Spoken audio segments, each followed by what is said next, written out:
Investasi bodong 212 Mart di Samarinda, Kalimantan Timur tengah diusut polisi. Polres Samarinda akan memanggil sejumlah pihak untuk kasus yang merugikan warga lebih dari 2 miliar rupiah ini. Orang datang ke tempat kita karena market kita bersih, karena jujur, timbangannya penuh, tidak bohong, karena barang-barangnya baru, tidak expired.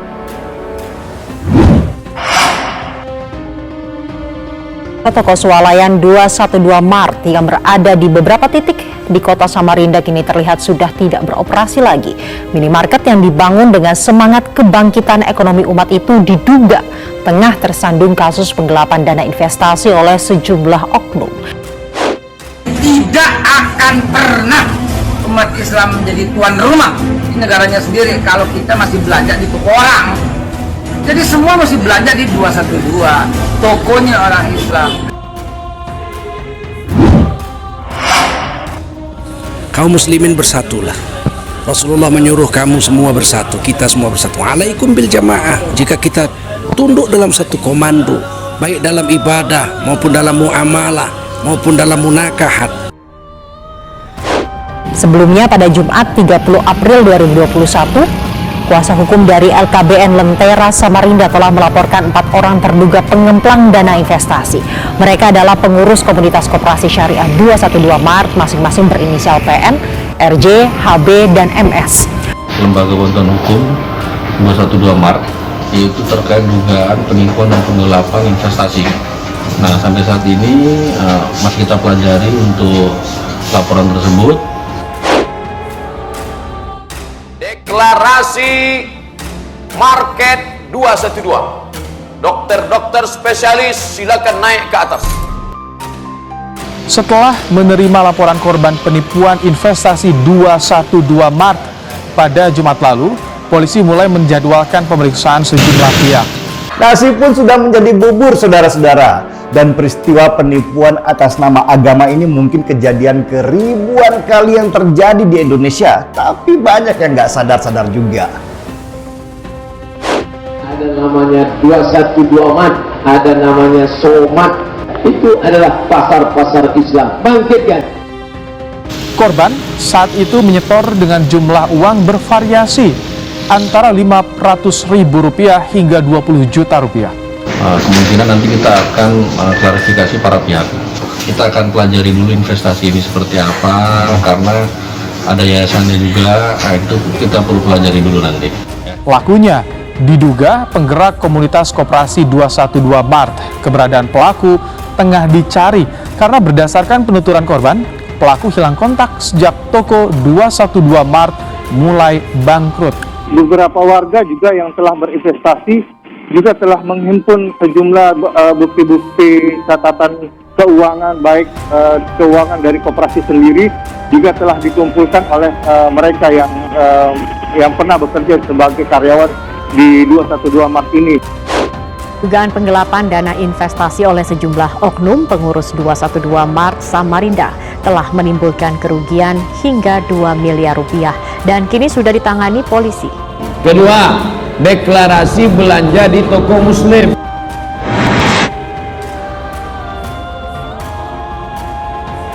Dan terkait hal ini, Ketua Persaudaraan Alumni 212 memastikan tidak ada kaitannya PA 212 dengan 212 Mart. Kalau KS 212 itu kan berbeda dengan PA 22, jadi tidak ada kaitan sama sekali. Itu yang pertama. Bahkan KS itu berdiri lebih awal daripada PA 22, duluan dia KS itu, dan waktu itu ketuanya kan Pak Dr. Sakin Antoni, ya kan? Kita lihat inilah jihad itu, jihad ekonomi. Yang punya kemampuan ekonomi dimanapun berada, maka perbaiki ekonomi umat. Allahu Akbar. Kenapa begitu mudah menipu atas nama agama? Ini yang menarik. Agama selalu diidentikan dengan kebenaran. Karena itu pembawa agama selalu dianggap orang yang benar, soleh, dan bertakwa. Gak mungkinlah nipu. Secara organisasi maupun secara kegiatan tidak ada kaitan sama sekali dengan PA 22, ya kan? Nah kemudian ternyata juga dari KS 212 sudah membantah bahwa itu adalah pribadi. Saya terharu dan bahagia. Hari ini saya singgah di Gemolong, Sragen, Jawa Tengah. Singgah di toko kita. spirit 212. Kasus ini berawal dari ajakan investasi untuk mendirikan sebuah usaha toko 212 Mart di Samarinda pada 2018 yang lalu. Pembentukan toko dilakukan melalui metode pengumpulan dana investasi masyarakat secara terbuka dengan melakukan transfer minimal 500.000 hingga maksimal 20 juta rupiah. Menurut kuasa hukum para korban, ada sekitar 600 orang yang telah berinvestasi di tempat usaha tersebut dengan nilai total investasi mencapai 2 miliar rupiah. Ya, kegiatan yang iterasi bodong itu tidak ada kaitan dengan KS 212 pusat juga. Jadi itu persoalan wilayah. Tapi terus dengan PA 212 nggak ada kaitan sama sekali. Maka belanjanya juga harus berjamaah. Kita sudah ada 212 Mart berjamaah. Jangan sampai tinggal berjamaah. Belanja di warung muslim. Kepercayaan terhadap mereka yang disebut ulama atau yang berpakaian gamis itu bahkan bisa mencapai 110%. Apalagi kalau orang itu dianggap cucu Nabi. Wah, bisa-bisa orang itu dianggap setara dengan Nabi. Jadi, kenapa harus tidak percaya ketika ada orang yang membawa agama sebagai jalan perjuangan? Sholatnya sudah berjamaah, puasanya sudah berjamaah, haji umrohnya sudah berjamaah, tapi ekonominya belum berjamaah. Kita belum kafah. Jangan tablik akbar ramai hanya sekedar kerumunan. Bagaimana kerumunan itu dirubah menjadi kekuatan. Maka belanja ke tempat belanja muslim 212 Mart. Amanah, amanah. Tidak ada tipu, tidak ada bohong, tidak ada dusta, tidak ada barang yang sudah expired. Setelah menerima laporan korban penipuan investasi 212 Mart pada Jumat lalu, polisi mulai menjadwalkan pemeriksaan sejumlah pihak. Amanah, tidak ada tipu, tidak ada bohong, tidak ada dusta, tidak ada barang yang sudah expired. Korban saat itu menyetor dengan jumlah uang bervariasi antara Rp500.000 hingga Rp20 juta. Kapan umat beragama ini mau pintar sehingga nggak gampang dibodoh-bodohi atas nama agama? Ketika umat beragama menggunakan akal mereka dalam beragama. Kaum muslimin bersatulah. Rasulullah menyuruh kamu semua bersatu, kita semua bersatu. Alaikum bil jamaah. Jika kita tunduk dalam satu komando, baik dalam ibadah maupun dalam muamalah maupun dalam munakahat. Assalamualaikum warahmatullahi wabarakatuh. Teman-teman sekalian, saya berada di 212 Mart. Nggak usah mikir lagi ya. Nggak usah mikir lagi. Itulah fondasi kekuatan umat saat ini. Kalau KS 212 itu kan berbeda dengan PA 22. Jadi tidak ada kaitan sama sekali. Yang pertama, bahkan KS itu berdiri lebih awal daripada PA 22. Duluan dia KS itu, dan waktu itu ketuanya kan Pak Dr. Syafrin Antoni, ya. Jadi secara organisasi maupun secara kegiatan tidak ada kaitan sama sekali dengan PA 22. Ya. Nggak usah Anda berpikir, yang punya produk siapa, Dede juga. Jangan dulu. Minimal kita sebagai salah satu jaringan yang menjual produk-produk untuk kebutuhan umat. 212 Mart. Nah, kemudian ternyata juga dari KS 212 sudah membantah bahwa itu adalah pribadi, ya, kegiatan yang iterasi bodong itu tidak ada kaitan dengan KS 212 pusat juga. Jadi itu persoalan wilayah. Tapi terus dengan PA 22 nggak ada kaitan sama sekali. Belanja ke tempat supermarket Mart Islam, kita Mart 212 Mart, warung Islam, bukan berarti memusuhi non-muslim. Kita bersaudara. Salahkah seorang muslim belanja di tempat saudaranya yang muslim? Apalagi bisa nanti satu hari dalam bab jinayat. Tidak lama lagi Indonesia akan berubah menjadi negeri yang baldatun thayyibatun wa rabbun ghafur. Yang ngenes itu yang terjadi di Samarinda, Kalimantan Timur. Saking semangatnya ingin membela Islam, beberapa orang niat untuk bikin 212 Mart di sana. Dan nggak tanggung-tanggung, langsung bikin di 3 titik. Pusat pun merestui, tapi tidak memberikan arahan yang pasti. Dan akhirnya terkumpullah total lebih dari 2 miliar rupiah dana masyarakat yang berinvestasi, mulai dari Rp500.000 sampai Rp20 juta per orang. Amanah seperti amanah Rasulullah SAW. Berjamaah, berjamaah dalam ekonomi, berjamaah dalam politik. Karena ekonomi inilah tonggak dasarnya. Al-mu'minul qawi, mu'min yang kuat. Khairun, lebih baik, wa ahabbu ilallah, lebih dicintai Allah, minal mu'minul dhaif. Izzah, ada rasa bangga belanja. Kerjasama dengan ustaz, kerjasama dengan masjid. secara hukum kalau itu memang ada unsur pidana dan kriminal, ya syarat aja diproses polisian. Kita dukung polisi untuk proses tersebut. Bersatu kita dalam agama, bersaudara kita dalam bernegara, wujudkan NKRI menjadi negeri yang baldatun thayyibatun wa rabbun ghafur. Kuatkan ekonomi umat dengan persatuan kita. Tabligh akbar subuh ahad. Kenapa subuh ahad? Karena libur, anak sekolah libur, pegawai libur semua. Subuh ahad tabligh akbar, habis tabligh akbar langsung habis tabligh akbar subuh ahad, sholat sunat isyraq, langsung ke 212 Mart.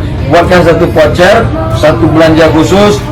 Kasat Reskrim Polresta Samarinda Kompol Andika Darbasena mengatakan bahwa polisi kini sudah membentuk tim kasus dugaan penyelewengan atau penggelapan dana investasi 212 Mart tersebut. Oknum yang mengatasnamakan komunitas 212. Modus yang digunakan dalam permasalahan ini adalah mereka menghimpun dana secara ilegal yang kemudian diatasnamakan untuk unit usaha berupa 212 Mart. Tetapi dalam perjalanannya unit usaha ini tidak berjalan. Kalau yang saya tahu kan KS itu banyak mendirikan 212 Mart itu loh, yang berdiri di mana-mana gitu kan. Nah, kita kadang dapat informasi cuma perkembangannya aja.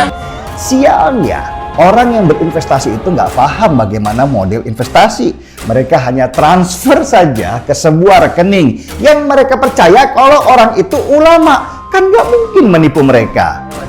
Maka insya Allah perputaran ekonomi umat, kita yang punya umat ini, maka jangan sampai susu punya kambing tapi sapi punya nama. Na'udzubillah. Mudah-mudahan kita selalu berkah dengan belanja ke tempat belanja muslim. Kaum muslimin bersatulah. Rasulullah menyuruh kamu semua bersatu, kita semua bersatu. Alaikum bil jamaah. Jika kita tunduk dalam satu komando, baik dalam ibadah maupun dalam muamalah maupun dalam munakahat. Anggota koperasi itu ya alumni 212. Sehingga kalau saya turun ke wilayah memang kadang dengar keluhan-keluhan bersama dengan tokonya aja, dan rumahnya aja. Tapi investasi bodong ini juga kita baru dengar pertama kali. Permasalahan kemudian datang ketika para panitia yang terdiri dari orang-orang yang ngerti agama tapi nggak ngerti investasi ini bingung. Ini duitnya mau dikemanakan? Mau dikumpulkan di mana? Mereka kasak-kusuk sampai muncul seseorang yang sama agamisnya dengan mereka menawarkan diri untuk menjadi rekening penampungan mereka. Belanja, gerakan belanja tempat orang Islam. Kalau belanja tempat orang Islam nawarnya sekali aja. Ibu-ibu jualikan tangannya sudah lisut jam 11 aja ditawar lah. Berapa bu? 5.000. Ish, maafnya 2.500 ya. Meleleh mata ibu daripada tak laku. Maka dari duit itu dibangunlah 212 Mart. Berjalan terseok-seok selama 2 tahun dan akhirnya si agamis tadi kabur, nggak tahu kemana jejaknya. Ramelah mereka yang kemarin investasi dan berharap duitnya kembali. Petani kita bertanam padi, sana langsung datang ke sana. Jadi dari sini langsung ke tempat jual padi, tempat jual beras langsung, sehingga mata rantai rentenir petani. Oknum yang mengatasnamakan komunitas 212. Kuasa hukum dari KLBH juga ya, Bu ya? Modus yang digunakan dalam permasalahan ini adalah mereka menghimpun dana secara ilegal yang kemudian diatasnamakan untuk unit usaha berupa 212 Mart.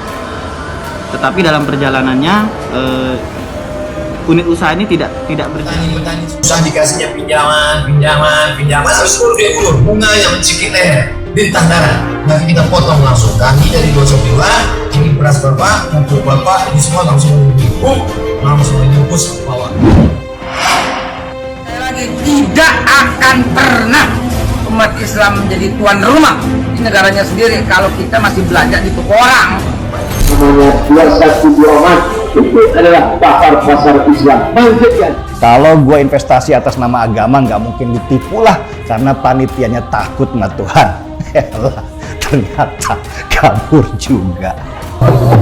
Al-mu'minul qawi, mu'min yang kuat. Khairun, lebih baik. Wa ahabbu ilallah, lebih dicintai Allah minal mu'minid dha'if, daripada mu'min yang lemah. Kuat ekonominya, kuat fisiknya, kuat otaknya, kuat ilmunya, kuat imannya. Orang miskin kada al-faqru ayyakuna kufran, kata Sayyidina Ali. Hampir saja orang fakir itu berubah menjadi kafir, naudzubillah. Maka sholat kita berjamaah, puasa kita berjamaah bulan Ramadan, pergi ke Makkah tawaf dan sa'i berjamaah, maka belanjanya juga harus berjamaah. Kita sudah ada 212 mat berjamaah, jangan sampai tinggal berjamaah. Belanja di warung muslim amanah. Biarlah orang datang belajar tempat kita bukan karena kita menjelek-jelekkan orang. Timbangannya amanah, barang-barangnya baru, berkualitas, tidak ada tipu, karena Nabi kita mengajarkan man ma'asyana falaysa minna. Siapa yang menipu bukan golongan kami. Dan yang paling penting, yang ujung adalah izzah, ada kebanggaan. Bangga kita orang muslim menjadi kaya, bangga kita produk-produk muslim dipercaya. Dari mulai air minumnya, minyak gorengnya, kita memotong rentenir mata rantai begitu jauh. Dari mulai penjual beras, padinya sudah dibeli oleh rentenir, lalu mata rantai sampai ke kota, sehingga dia makin miskin, yang kaya makin kaya. Sedangkan ini langsung nanti dibeli lalu dijual, sehingga kita bisa mengangkat harkat martabat seorang muslim. At-tajirus shadiqul amin, pedagang yang jujur, yang amanah, khairun, di mata Allah orang paling baik. Nanti di akhirat akan dibangkitkan bernama ma'as-siddiqin, bersama orang yang benar, ma'an nabiyyin, bersama para nabi, was-siddiqin, orang-orang yang benar, was-syuhada, bersama orang yang mati syahid, was-salihin, bersama orang-orang yang saleh. Mari kita belanja, mari kita berikan apa yang bisa kita mampu. Kita berharap ini bukan menjadi yang terakhir, tapi akan ada 21 mat yang lain. Ada kita mat, ada muslim mat, dan lain sebagainya. Mudah-mudahan ini menjadi keberkahan ekonomi. Akhirnya saya ucapkan selamat, terima kasih. Wassalamualaikum warahmatullahi wabarakatuh.